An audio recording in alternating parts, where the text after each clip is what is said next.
Citadel Society, The Titan, The Eye, and the Sky. Written, narrated, and illustrated by Joel Armour. Chapter 1 Humanity United. Space Colony 2577. 300 years into the future.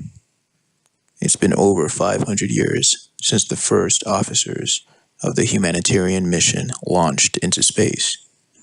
Humanitarian mission was a Discovery peacekeeping regiment led by the most decorated officer, Ulysses Claren.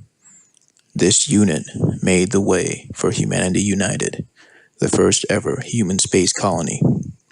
Humanity United housed 2 million humans, most of whom were refugees and found themselves without a country or exiled from their religious settlement. These people didn't have the means to join the expensive alternative private programs, and so they voluntarily joined Humanity United. 400 years later, the population of Humanity United had grown to 3 billion. Faced with extreme poverty, lack of resources, and attempted mutiny from the unruly population, Humanity United now sets its sights on planet E-203. This planet is 4 times the size of Earth. It will be perfect for replenishing resources. The dashboard of the ship pinpointed a warp highway just outside of the planet. There seems to be a Taurus loop warp gate, sir. A time jump highway, the first officer commented. General Decimus Claren grinned. They've just sealed their fate. We'll send an initial attack to test out their defenses. Then we'll use the Taurus loop to find a time when they were defenseless. Decimus was beside himself with amusement. Send in a fleet of 1,000 attack drones. Yes, sir. Screams of the 1,000 drone missiles tore through pink and yellow clouds on planet E-203. The Omni-humans watched on from the surface. This is it, everyone, shouted Crema. Just as the Skyfather predicted. Fire up the Uni-Eye. Across the universe, orbs appeared, collecting ionic energy. Everyone's eye lenses powered up into a graphical hub, and their weapons glowed with ionic energy. Eye portal, fire! She shouted, as a portal opened, firing ionic energy at the drones, blasting them out of the sky in one sweep. Yes, we did it! Crema shouted, as everyone shouted along in triumph. General Decimus Claren watched on from the captain's deck of Humanity United outside of E-203's atmosphere. They were ready for us. How could they have known? Someone is using the loop to warn them. Get ready for a time jump. Chapter 2 The 2000 Earth, present time. After the rule of the matriarchal king mothers, the millions of male slaves rebelled against their captors. These male slaves were mostly the product of cloning. They were artificially aged, and as a result, only had a 7-year lifespan. These men had lived their short lives under an extremist matriarchal government. They had no rights and were bought and sold to women of power, mostly obese women in positions of government or management.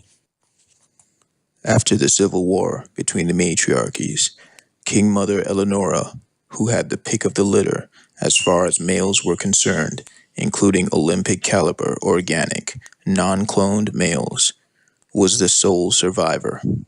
Eleonora was finally depowered, as the 2000, including her very own child, prodigies of the previous tyrant, defeated her and left her powerless. Now powerless, Eleonora was kept in protective custody by her own child and the 2000.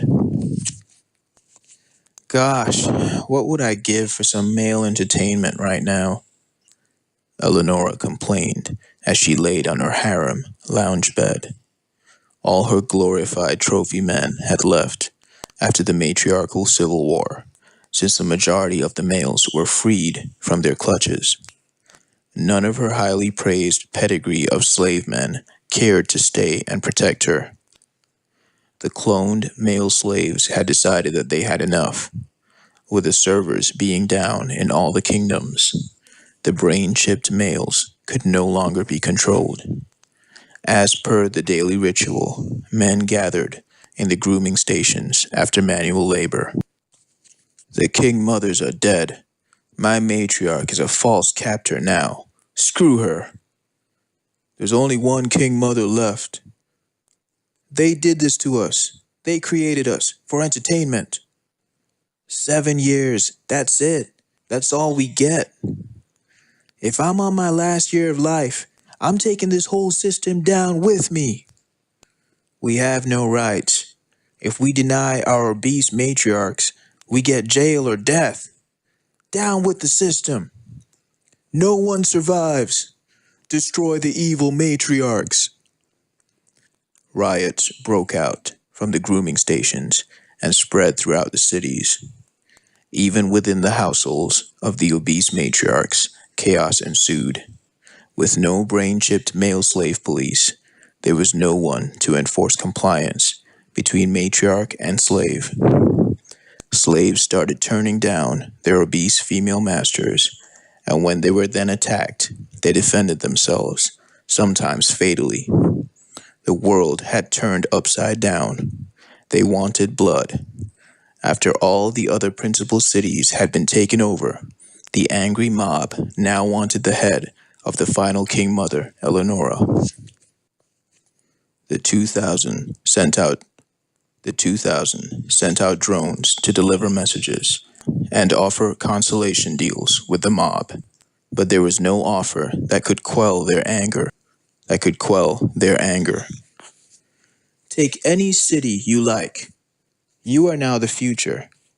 Eleonoria is free of slaves, and the king mother is powerless. No longer does she have any say in citizens' affairs. She no longer owns any properties. Eleonora has been defeated and stripped of her title. Killing her would mean nothing. Please accept the lands and resources now available to you. The angry mob responded. Accept what? We only live for 7 years. Most of us are at the end of our lives.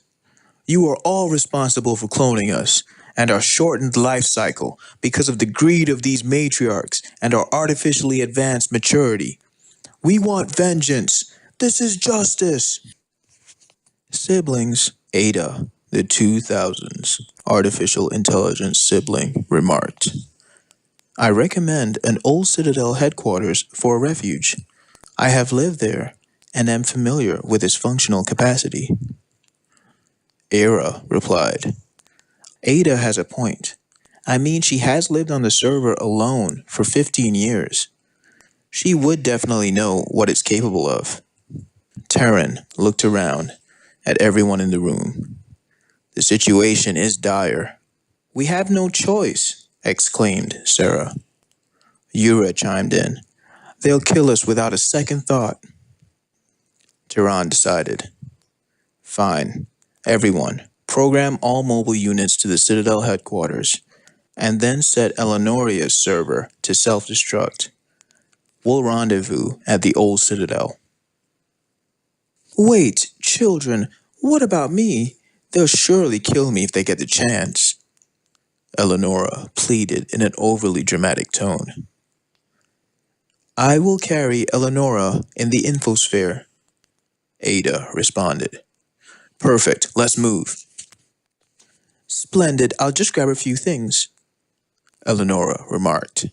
The children rolled their eyes and shook their head. Eleonora covered herself with jewelry from head to toe and wrapped herself with her finest silks. Okay, I'm ready now. Ida maneuvered the infosphere over to Eleonora. The sphere then opened up, forming itself into a seated unit. Eleonora then grabbed her electrode rifle and took a seat into the infosphere. She fixed her crown, sprawled her arms back into a relaxed pose, and crossed her legs. Ready, she sang in a melodic tone. The infosphere lifted off and followed behind the 2000. A blast exploded just to the right of Eleonora. What the? She exclaimed as she fixed her crown and turned to look behind the infosphere. The slaves had manually taken over some mobile units belonging to their previous masters and were heavily armed. Another RPG missile was fired. Eleonora grabbed her electrode rifle and shot it out of its path, blowing it up mid-route.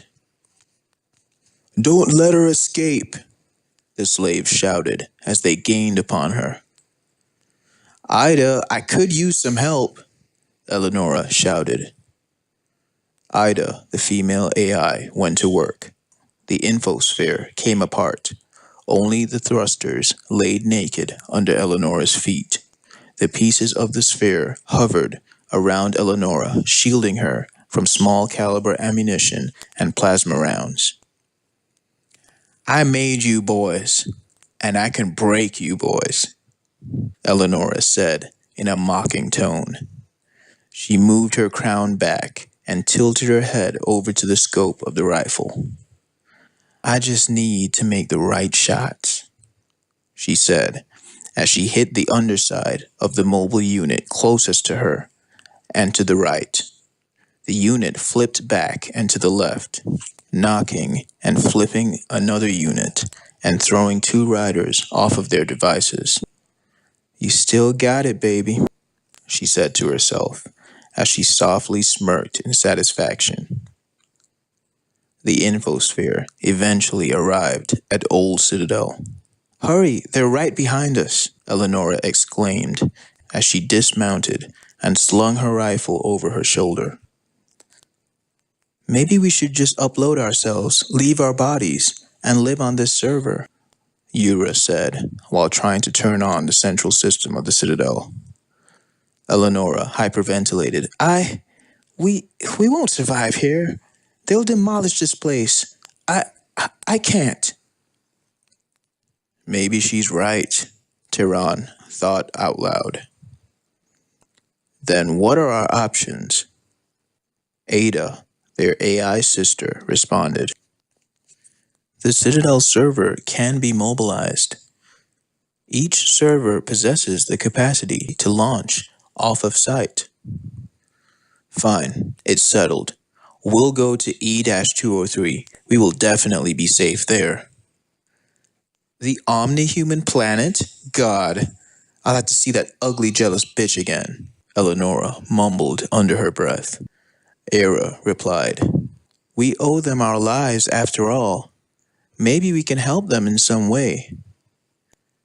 Their sister, Ada, a female artificial intelligence program, activated the Old Citadel server. Launch mode initiated. The huge server building lit up. The outer flanks raised up and began rotating around the building like a huge propeller. A large explosion was heard as the building undocked from its basement layers. As the building lifted off, flaps on the bottom of the building began rotating around the building, becoming another layer of propellers. The engines roared, pushing the building higher and higher over the ground. Connecting with Gate 2 to planet E-203. The building stopped and changed direction toward the gate. The gate rotated over the building and lowered itself down completely, sending the building through its warp gate. Chapter 3, The 50-Year War. 200 years into the future on planet E-203. Meza, it's time.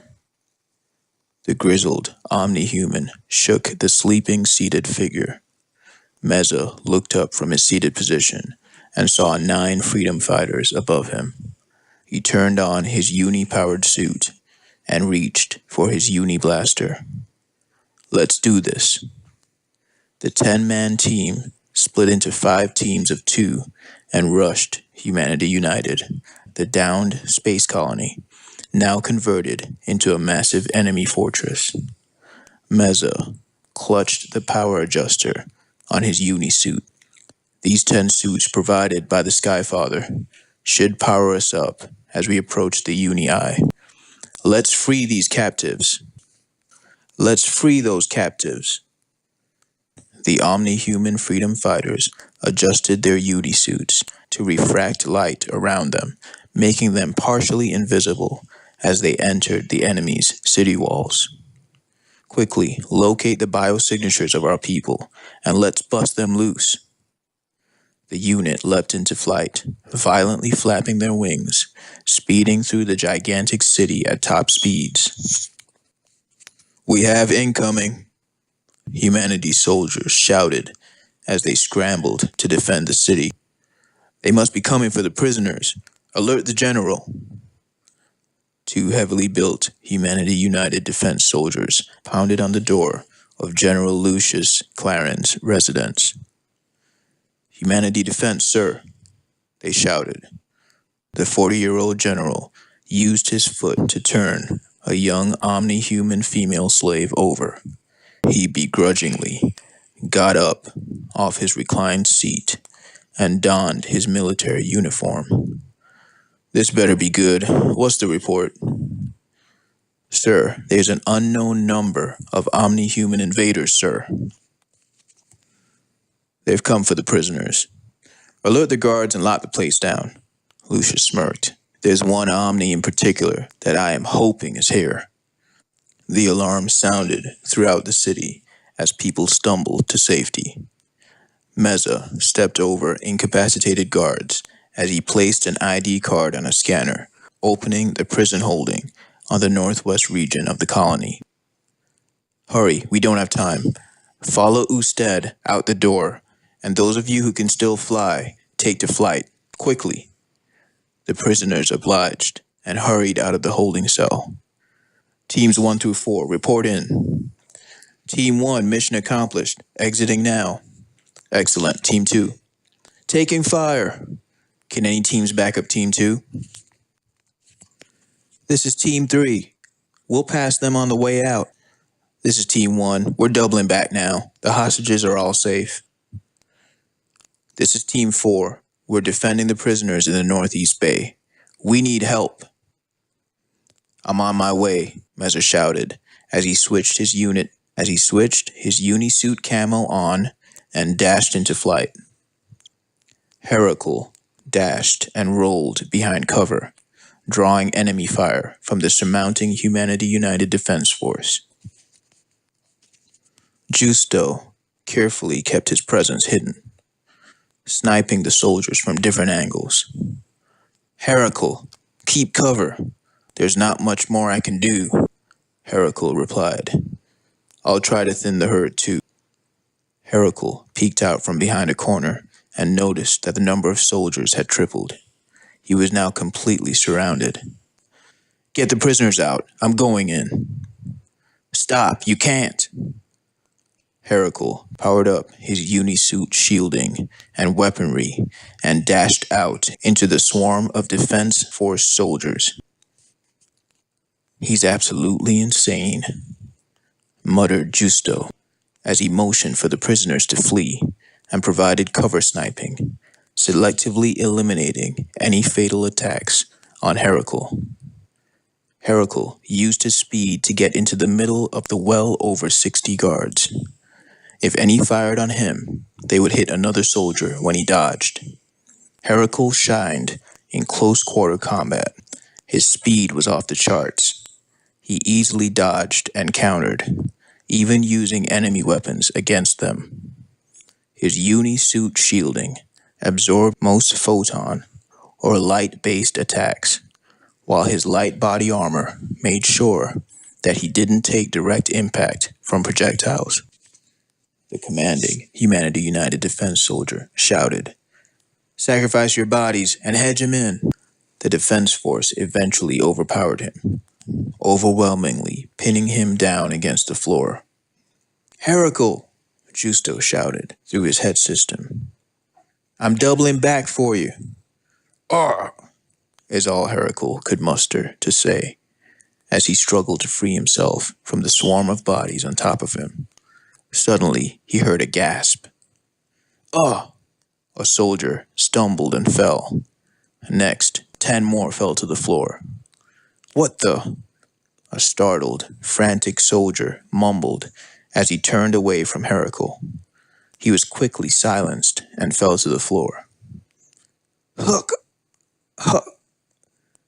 Heracles struggled to breathe. Then suddenly he was loose. He kicked himself free from the grasp of his attackers and used his blaster to eliminate the few that were still attacking him. A hand reached down towards him. It was Meza. Meza grabbed him by the arm and helped him to his feet. How? Save your breath. Head for the exit and provide support. Yes, sir. Heracles shook himself alert and took off as fast as he could. Meza smiled. They'll be fine. Now my mission starts. General Lucius Clarin made his way to the assembled troops, firing upon the escaping captives. Where is he? Where is he? Lucius grew impatient. This is undoubtedly his style. He'll be here. Then a grim expression fell upon his face. Oh no. Quick, everyone, back inside. Head to the generators. He's there. Defend the United with your life. Meza blasted through the door and rolled through. He grabbed the young girl by the arm and helped her to her feet. Misa, can you fly? I think so. Okay. Meza blasted the balcony glass apart. There. Take off and find old Citadel. Thank you. Misa gathered her strength and leapt through the shattered glass balcony, opening her wings and flying off into the distance. And now to see if the legend still stands. Meza activated his optical camo and took off for the generator rooms. If my suit's readings are right, it's in here. Meza placed a fallen Humanity United soldier's ID on the door scanner and entered the generator room.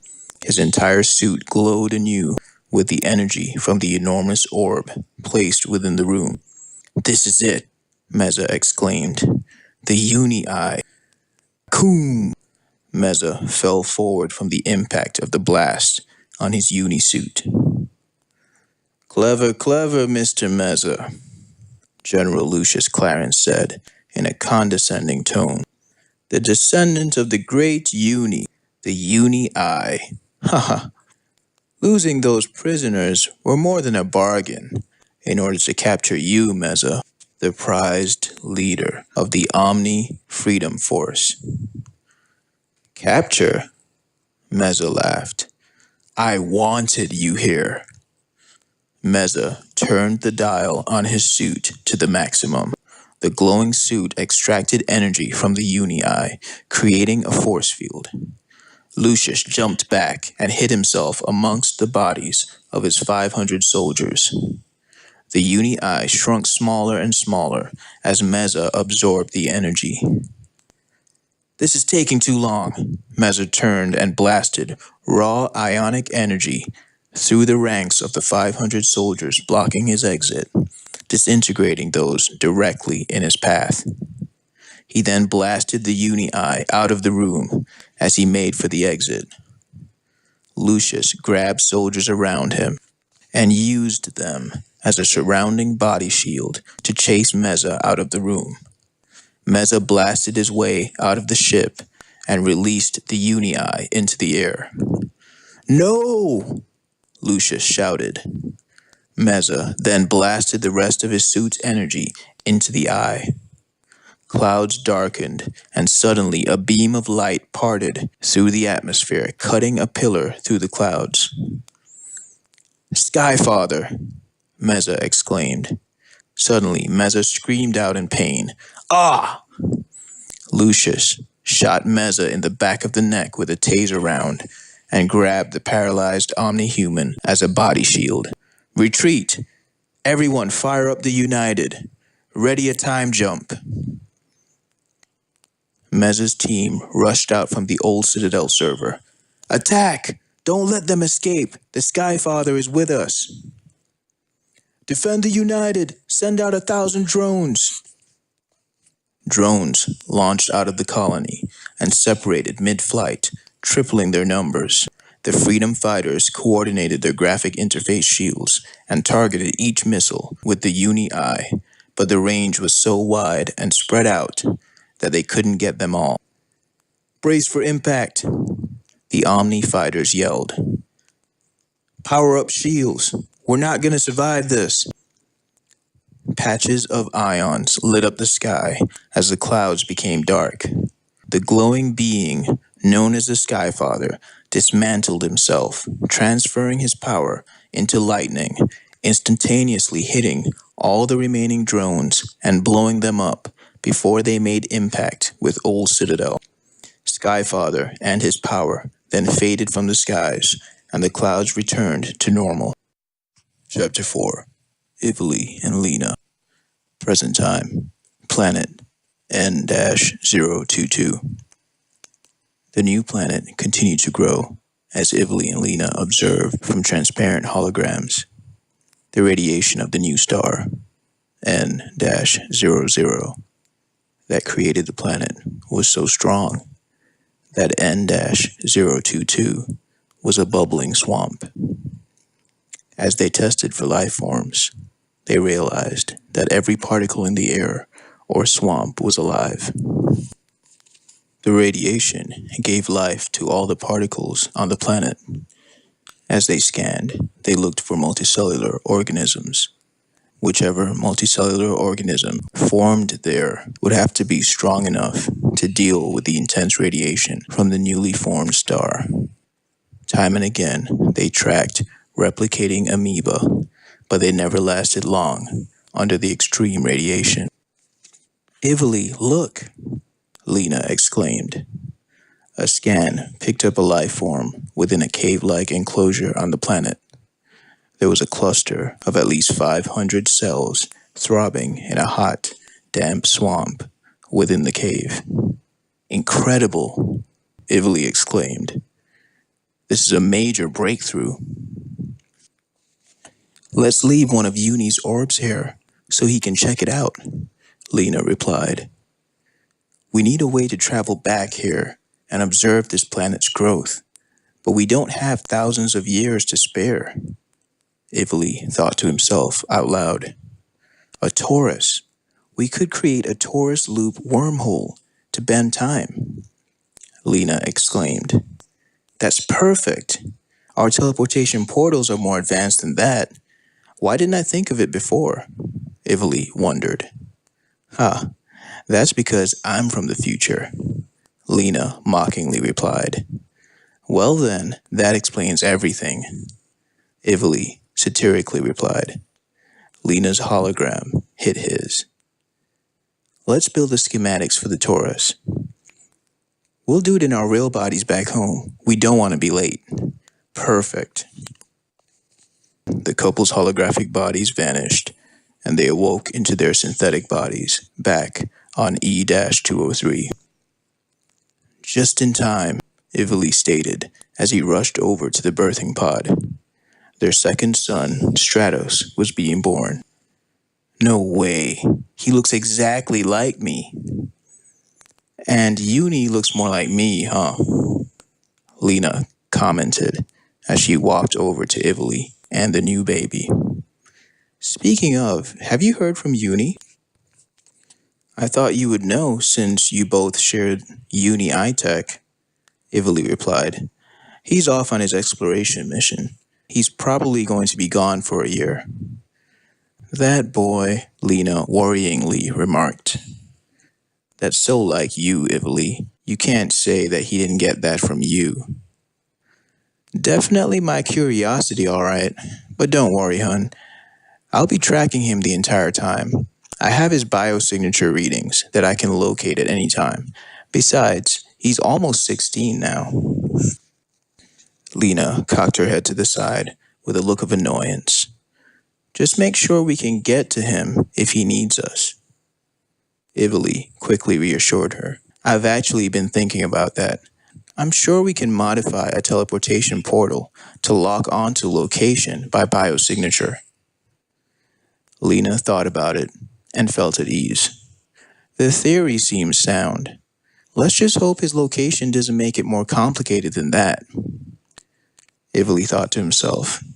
How complicated could a location be? Chapter 5. Unexpected Destination. It had been 6 months since Uni assembled his own mobile exploration unit and had taken off to explore space. He called it the Uni Orbit, and yes, his teammates laughed when they heard the name, but the device was impressive. It was pretty much a kinetically powered rotary system that also housed his very own server, the Uni Eye. As Uni slingshotted his way toward warp gates using planetary gravitational pull, he noticed a torus with markers placed on either side of it. His eye system fired an electrode tracker into it and noted that the wormhole seemed to be a loop, simply returning to the same spot on the tracker. Oh, Mom and Dad probably made this.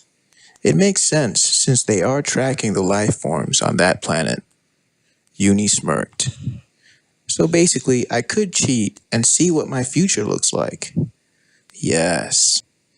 He powered up and headed directly into the wormhole. General Clarence. Lucius turned around, bothered. What is it? Are we ready to jump yet? Sir, there is a unit in the torus, sir. It seems to be coming here. Lucius looked over to Meza, who stood handcuffed and stripped of his unisuit. You have backup, Meza? What is this? Meza looked up intently at the screen. He himself had no idea who it could be. Meza laughed. Of course. It's obviously someone from the same era as the Skyfather. It's over, Claren. Surrender. You're bluffing, I can tell that much. You don't even know who this time jumper is. Lucius turned to his co-pilot. When it comes out, blast it. Yes, sir. Lucius then turned to Meza and said to his co-pilot, and after we jump, destroy the torus. Meza's face dropped in horror. He would have no way of coming back to his people. As soon as Uni entered the torus wormhole, he connected to something. Another Uni Eye? It's my tech. It's my tech from the future. Uni focused his eye system from his ship and his headset and was able to directly use the device on the other side. Welcome back, Uni. A female voice responded from the massive orb. Ada? Uni responded in shock. It's not just Ada, a familiar voice responded. Is that me? Uni asked in disbelief. How did this happen? I had to make a choice for the security of our worlds, Uni. Since you are me, you'd understand later. His future self said. Your future self made the choice to merge with me, Ada responded. Unreal. Uni was beside himself with joy. This is already the best trip of my life. People on the planet looked up to the giant orb in amazement as it became a graphic interface. Uni could now think directly into the system as he exited the torus wormhole. Eye system. Download playback to headset and optimize vessel. Let's save my descendants. Fire! Lucius commanded as he launched missiles into the atmosphere. The Uni Eye system used most of its power to fire a blast, demolishing the attacking missiles. Uni's flying vessel then entered the atmosphere.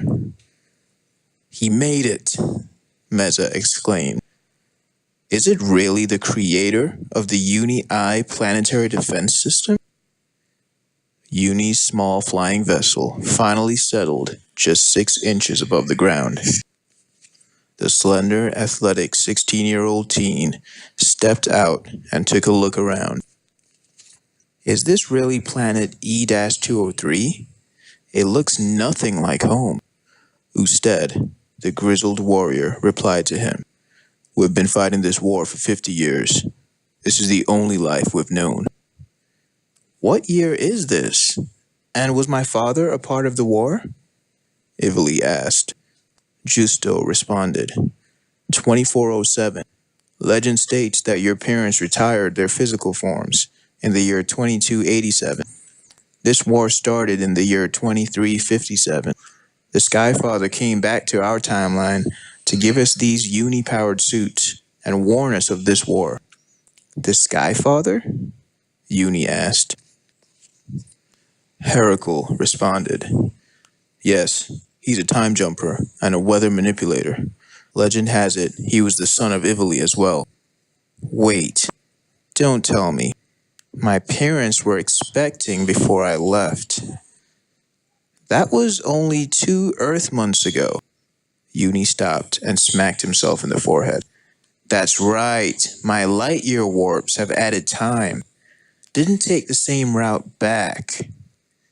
Must have been 6 years? Damn it, I completely forgot. The omni-human freedom fighters looked on in dismay at the teen. Lucius looked on impatiently at the scene below. Blow it up, sir. Destroy the Taurus loop, Linnaeus, Lucius commanded. Detonate all of our nuclear warheads in the wormhole. Nothing leaves. Now is the time. They don't stand a chance without the Skyfather and that orb at full power. Send in the full regiment. All mods. I'm going to personally kill this kid. Lucius then stopped and glanced over to Meza. Wait, if I kill him, does that mean that you won't exist? Lucius laughed and walked out of the room. Oh, and bring him, he said, pointing over at Meza. Shoom, shoom, shoom. The colony launched a bevy of over 50 nuclear warhead missiles into the Taurus loop, creating massive explosions. Suddenly, the explosion imploded into nothing. The Taurus wormhole was destroyed. No. Uni grasped his face in horror. My timeline, my family. Welcome to your new reality, young Uni, Lucius announced through the intercom on the captain's deck. Don't worry, this nightmare won't last for long. I have to find a way to contact my dad. He and my mom will be able to figure out a way to bring me back, Uni thought out loud. The Uni-I shows that I am connected to their server. I guess technically we are on the same planet, but how? I'm over 300 years into the future. Uni used his eye system to speak directly through his Citadel connection back home. Come on, Mom, Dad, you have to hear me. Watch out, Usted shouted. The colony is coming this way. The massive Humanity United colony roared into high gear as a gigantic structure slowly moved forward. Thousands of mechanized Humanity United soldiers launched out of the colony and into the fight. Get behind me, Uni shouted. He looked up to the Uni-I. Ada and Uni, I need your help. The Skyfather be damned. Uni lives on within the orb, Usted exclaimed. The orb descended onto Uni. The mechanized soldiers began firing at him as they drew within range. His exploration vessel came apart, splitting into small hexagonal shells, forming and reforming to deflect enemy fire. Tiny hexagonal shells formed a protective visor and exoskeleton. The shells then formed protective covering for his chest and legs. Then a hexagonal shield and blade for each arm. Eye system, keep me on emergency broadcast mode to the Citadel back home. Until then, I will fight for the future of my world. Uni took off, flying up into the air. He's diverting attention away from us. Hit them with everything we have, Heracles shouted. The freedom fighters fired thousands of rounds of small and large ammunition, blowing up 3 of the mechanized enemies. There's still thousands left, Usted exclaimed. Uni slashed, dodged, and spun as he chopped away at countless mechanized enemy pilots, pushing in on him at all sides. Suddenly, darkness swallowed him up as mechanized units climbed over and dropped down on him from above.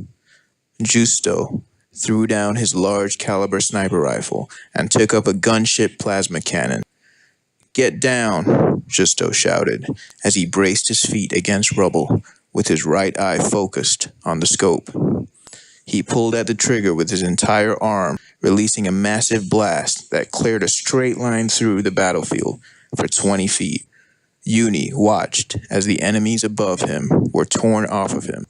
The blast threw Justo's entire body 3 feet backwards, almost throwing him completely over. Justo looked up from his laying position on the floor and smirked. There's nothing I can't snipe. Chapter 6, Convergence. Uni's contacting us. Uni? Lena looked up in shock. It's been 6 years. I know. I've tried to teleport to his biosignature, but it keeps saying his location is here. The teleportation always fails. I just figured he wasn't ready to come back. I'll connect to the Uni Orb. Lena opened up the graphical interface on the Uni Orb. Mom, Dad, it's so good to hear from you guys. I'm trapped 200 years into the future. They blew up your Taurus wormhole, so I'm stuck here. We're fighting to defend the planet. Uni, what planet are you on, son? I think my biotracker is broken. It's this planet, Dad, E-203. No wonder it's been saying you were here for the past 6 years. Dad, I didn't reverse my route. I've only been gone for 6 months. Don't worry, son. I'm going to come and get you. Everyone needs your power here. Save your descendants. Maybe the problem is that we don't have enough power. The problem is that we can only activate and teleport from here and not the other way around. Wow, it was so obvious all along. The only way to get him back is to teleport to him. Then from there, we will have to find the power to teleport back to this timeline. I've been time coding my experiments, and this is just my theory, but I believe I can code in Uni's time as a frequency code. In other words, I think it might work if we just change the frequency in addition to the location. Like a dimension? So our times are happening simultaneously, but in a different dimension. And the dimensions are frequencies? Lena, I think this might work. Dad, a small boy interrupted Ivily. I want to help with my tools. Actually, Stratos, I think that's a perfect idea. Stratos, sure, we'd love your help. The 6-year-old came and approached his parents with his tools. In both hands, he had iron magnetic gauntlets. He put on a rubber-insulated support belt and rubber shoes. He then brought over his lightning rod, which seemed to have a broad hammer-like top. You may want to stand back, Dad, young Stratos said to his father, Ivily. Okay, let's see it. The boy then put both of his gauntlet gloves on the lightning rod and turned it on. Zwoo, zwoo. The device loudly hummed. Tiny charged particles started lighting up the air. Soon, they sparked up around the broad hammer-like surface. Tiny bolts of lightning started emitting from the hammer until it was constant. Now's the good part, Dad. The boy then turned it up again, but this time the sky got dark. What's happening, Stratos?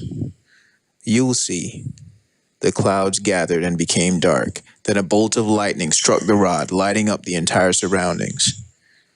That's an insane amount of power, Stratos, Ivily commented. Oh, I'm just getting started, Dad, the boy replied.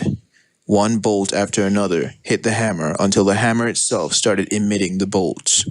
He pointed the hammer up to the skies, and it shot a powerful beam into the atmosphere, disintegrating the storm clouds and bringing the sunlight through the skies. Bring that with you, Ivily told his young son. Stratos' face beamed as he grinned from ear to ear. I'll be bringing something too, Lena responded. Let's go get our son back. Ivily fired up the teleportation portal and changed the frequency to the one he noted on Uni's biosignature. Power, Ivily exclaimed. Stratos turned the lightning rod, and a bolt of lightning powered up the portal as they disappeared. Chapter 7. The Titan, the Eye, and the Sky. A gigantic shadow spread across the battlefield as the enormous Humanity United colony made its way towards the old Citadel refuge. As it moved, more and more mechanized soldiers were launched from it. Deplete our ranks! Send them all! General Lucius Clarin ordered. Thousands of additional soldiers were launched, totaling their numbers to 300,000. Uni struggled to keep fighting as bodies kept falling on top of him. Soon he could barely move. I have to hold out. Dad will be here. Just a little longer. Soon, all Uni could see was darkness as the armies completely subdued him. The other freedom fighters were also completely surrounded and subdued. Then a drone platform exited the colony. Ha ha ha ha ha. Well done, Omnis. Well done. Now, if you would kindly discharge and remove your Uni-powered weapons, we might be able to have a conversation. Uni and the freedom fighters were forcibly disarmed and incapacitated with electric arm braces. Hand me the boy, Lucius ordered. Uni's body was lifted up and passed through the ranks until it got to the floating platform. Uni was then picked up and placed on the platform to the left of General Lucius Clarin. On Lucius's right was Meza. It's a family reunion, Lucius mocked. Here is your past and your present. Your entire history ends here today. The rest of you Omnis will have your wings clipped and will be enslaved under my regime. No longer do we have a fight. Soon my colony will eviscerate your citadel, and you will be assimilated into Humanity United. I have now done what my father and grandfather could not do. I now announce the end of the 50-year war. The throng of soldiers shouted in triumph and cheered on their leader. Firing squad, Lucius shouted. 6 members of the armies below ascended to the floating platform. 3 went to Uni and 3 to Meza. 2 of the 3 assembled to each side of the captives. Then the men forced the captives down, kicking their knees out from under them, leaving them in a kneeling position. Ready, Lucius commanded. The men grabbed their rifles. Aim! The men motioned to point their rifles at the back of the heads of the captives. Barracoon! A huge bolt of lightning hit the men, exploding them off the stage. The Sky Father, the freedom fighters exclaimed. No, it can't be. Your Uni-Eye is depowered, Lucius screamed. You should have left when you had a chance. Uni laughed. My father is here. Meza's eyes opened wide. Ivily? The Titan? How? Legend has it that he archived himself in the server. Not in my timeline, Uni replied. He is very much alive. The humongous colony approached 100 yards away from the Citadel. a voice shouted across the battlefield. Stratos, increase the ions over here. Nanomachines absorb ions and ambient radiation, increase tissue by 1,000%. A boy dropped down from the skies into the middle of the battlefield. He slammed his lightning rod hammer into the ground, creating a huge shockwave, blasting thousands of soldiers out of his area. He then pointed his rod towards the colony. Blue charged ions appeared, charging and zapping the surface of the structure. These ions increased and thickened, forming storm clouds around the structure. Suddenly, the air thinned out, erasing the ions as a giant hand pushed against the enormous colony. Father! Uni cried out. Meza looked up. Ivoli. The gigantic being Ivoli planted his feet into the ground and braced his body against the colony's structure. We're going to get this thing out of here. His muscles trembled, tore, and grew as he pushed with every fiber of his being. The captive shouted, The Titan, our creator, he lives! Fire! Fire everything you've got! Lucius shouted in a panicked fervor. Large caliber missiles, drop that giant! But sir, we'll damage the colony, his first officer stated in a low tone. Lucius hurriedly reached into his officer's gun belt and shot him in the chest. The man's body crumpled to the floor. Soldiers armed their missile launchers and rifles. Stratos slammed his rod into the ground again, expanding the blast radius and blasting thousands of soldiers out of his vicinity. Fire at will! Soldiers shouted as they launched their large caliber projectiles at the giant omni-human. A thin veil of black, purple, and blue particles assembled around Ivoli. Then they expanded further and further away from him until they collided into the enemy fire. Missiles and bullets disintegrated upon hitting the particle shroud. It's Mother! Uni exclaimed. Mother? Meza inquired. Lena, my mother. Do you mean the architect of Citadel? Lena Claren? Meza inquired. Well, I'm actually not sure what her last name was. Uni thought out loud. Run! The shroud is expanding! The soldiers shouted as the dark matter particles expanded into the battlefield. Run! A soldier shouted as his leg hit the particles and disintegrated. He fell to the floor, and the rest of his body disintegrated as the shroud passed through him. Stratos twisted his lightning rod, and the hammer top spun, charging its strength. The soldiers frantically ran from the dark matter wall, unwittingly running into Stratos' range. Decimate, Stratos muttered as he slammed his lightning rod into the ground, blasting away thousands of soldiers running into his range. He then picked up the rod and pointed the hammer end at the remaining soldiers, blasting them off the field. The dark matter shroud then disappeared. Quick, my tissues cannot hold any more energy. Open the portal to Earth. Lena used her Uni headset to connect to the old Citadel server, sending coordinates for the warp portal. I can't hold it much longer, Ivoli shouted as his body shook and started to shrink. Ivoli watched as the warp gates assembled 40 yards away. I won't make it.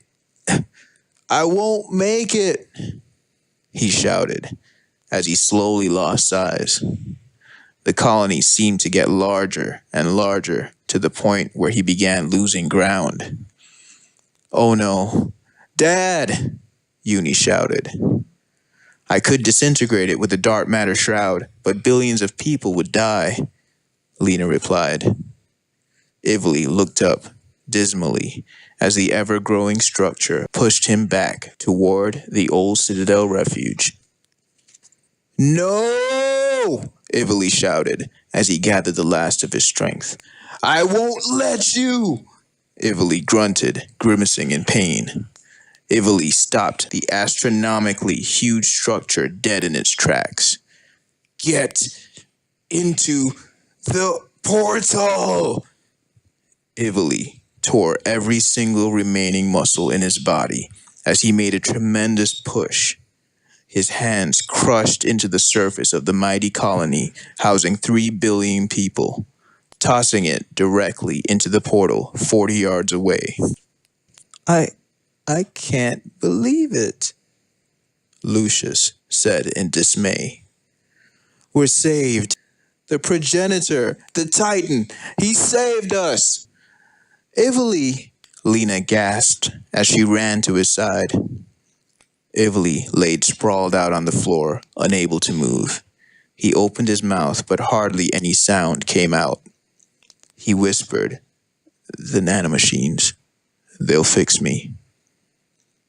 Just rest, my love, Lena responded, brushing her hand against his face, closing his eyes.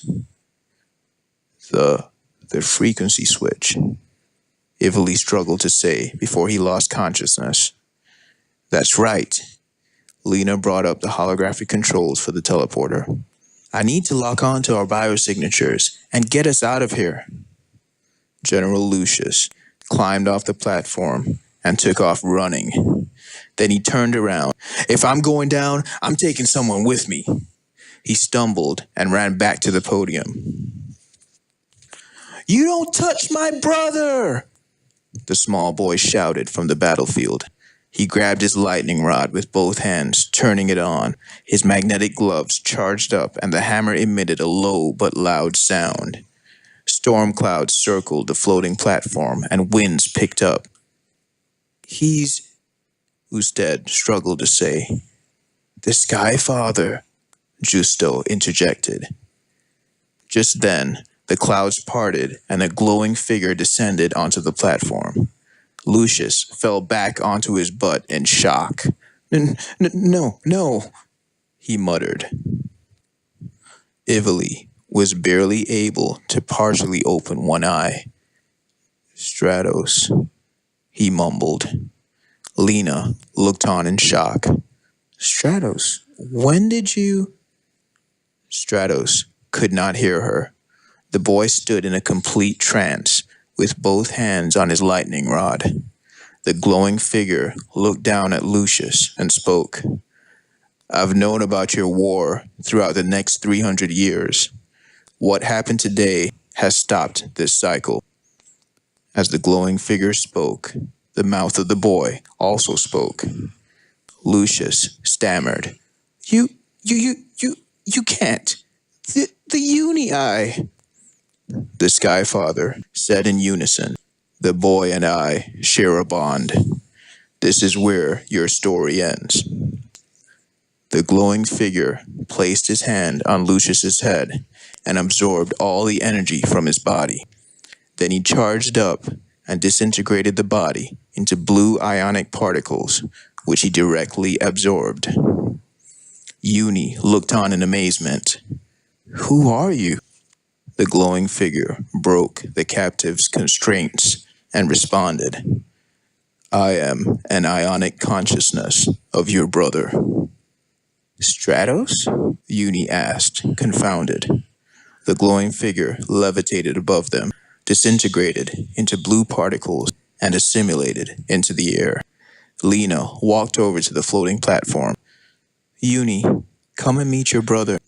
Uni jumped down off of the platform. This is your little brother, Stratos. Uni was speechless. He dropped to his knees. How much have I missed? If I just reversed my travel, I would have negated the time distortion. I'm so sorry. The boy placed his hand on Uni's shoulder. It's okay, Uni. If I didn't come here, I would have never been able to make a good first impression and make you proud. Uni grabbed the boy's head and pulled him into his chest. I'll fix it.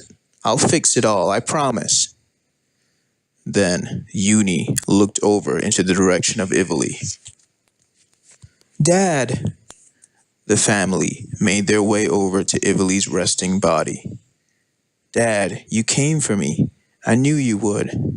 Uni said, tears streaming down his face. His father could barely open one eye. Always, son. Uni reached down and hugged his father. His nanomachines are hard at work repairing his muscle tissue, Lena told her sons. In a few hours, he'll be back to normal. The members of the Omni-Human Freedom Fighter Force assembled around the family. Several hundred Omni-Humans also stepped out from the old Citadel. Everyone dropped to their knees at the sight of the family. Uni lifted his father's head onto his legs as he sat beneath him. Ivily strained to keep one eye partially open, observing all the Omni-Humans kneeling around him. I always thought these stories were simple legends. Tears streamed down Usted's face. I am beyond honored to meet you. I am eternally grateful for this day, Heracles said to the family, placing his head down to the ground in respect. Justo approached and got down on his knees, lowering his face to the ground. My life has forever been changed. I owe my life to you all. I will tell the next generation what happened today. I will tell them about the Titan, the Eye, and the sky. Meza walked over and knelt in front of Uni. I hope with all my heart that your future differs from this one. I hope you experience a future where you get to meet your grandchildren and your great-grandchildren, like me. Uni looked confused. You're my grandchild? I'm your great-grandchild, Uni. Your legend alone inspired me to lead these people into war. There has never been a prouder moment in my life. I will cherish this forever. The 16-year-old Uni stared at his 22-year-old great-grandchild. I'm honored to be your great-grandfather. The men now addressed Stratos. Skyfather, if it wasn't for you, we would have never been ready for this. You've been traveling through time, warning our people for generations. We owe you our lives. The young boy looked around at all the people kneeling before him. Call me Stratos. At once, the men burst out in tears. My life has eternally been blessed. Uni went ahead and released a holographic orb for the people. Next, he uploaded the two synchronized AIs into it. I've replaced your Uni eye with this orb. The AIs that inhabited the eye now inhabit this. They will rapidly progress and reform your universal eye system. I have learned a lot from you, and I know that our futures will only get better because of this. Lena looked over at Ivily and embraced her two sons. Let's go home. She then turned on the teleportation portal and switched the time frequency. Stratos powered it up with his lightning rod, and they disappeared. Meza stood up proudly and gazed across the thousands that came out to see their ancestors. He looked up to the sky and screamed with joy. Then he closed his eyes. Clenching his fist, he dropped to his knees and whispered, Thank you. Chapter 8, Old Citadel. Planet E-203, present time. After 2 days of resting, Ivily was finally healed. Took you long enough, Dad, Uni mockingly said, as his father awoke and got to his feet. Ivily slightly laughed to himself. You'd never guess how much it takes to maintain this mass. I can't help but think that it might be time to hang up my physical form and stop draining resources. Uni jabbed his father's shoulder with his elbow. There's plenty to go around. Ivily looked up and smiled. Suddenly, there was a booming sound. A portal? Uni asked. The two flew down from their home and out towards the portal. It's an old Citadel server, Ivily commented. I wonder who's using it. Nearby, Lena and another young lady spoke while Stratos spoke with another young boy. Who is that? Uni asked. You don't recognize your old teammate, Terra? Your old teammate, Terra? Ivily answered. That's Terra? That's her son, Dema. Son? Uni's face dropped. That's right. I've been gone for 6 years. I bet Decca is the father. Yes, he is. Well, at least setting up my under 14 team years ago really paid off. Ivily looked up toward the recently ported server tower and saw a familiar face descending from it. Is that who I think it is? No. Uni looked on in disbelief. Mom is not going to be happy. Eleonora stood outside of the old Citadel server, taking in the view. Oh God, I guess everyone here is some kind of creature. Gosh, I think I'll go back inside now. Good idea, Mother, Era replied. We all know how menstrual you can get. Oh, wait. Hello, that man thing was naked. Oh my God, are they all naked? Mom. Uni and Ivily looked on from a distance. Something tells me I will be interfacing with Ada again. Ivily looked puzzled. The AI? What makes you say that? Uni replied. Future experience.